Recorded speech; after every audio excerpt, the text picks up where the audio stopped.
સુરતના પીપલોદ વિસ્તારમાં hit and રનની ઘટના સામે આવી છે। BMW કારે એક 4 વ્હીલર અને 4 2 વ્હીલરને અડફેટે લીધા।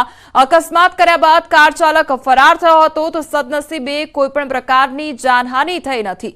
તો સુરતનો આ સમગ્ર મામલો સામે આવ્યો છે, જ્યાં BMW કાર ચાલક દ્વારા અકસ્માત સર્જવામાં આવ્યો છે। સંવાદદાતા કીર્તેશ ફરી એકવાર જોડાઈ ગયા છે। કીર્તેશ, આ હિટ એન્ડ રનની ઘટના અને કાર ચાલક ફરાર, કયા પ્રકારની પરિસ્થિતિ સર્જાઈ હતી?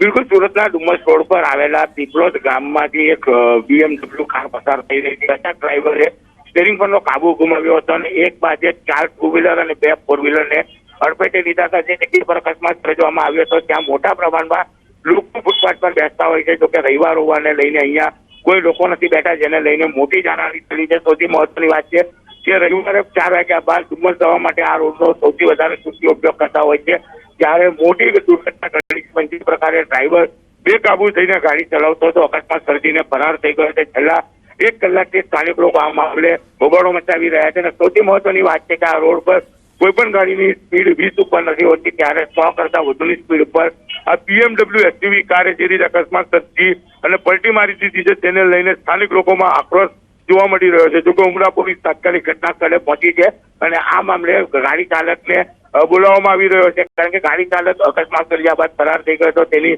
ધરપકડ સાથે ઉમરા પોલીસે ગુનો દાખલ કરવાની તજવીજ શરૂ કરી છે।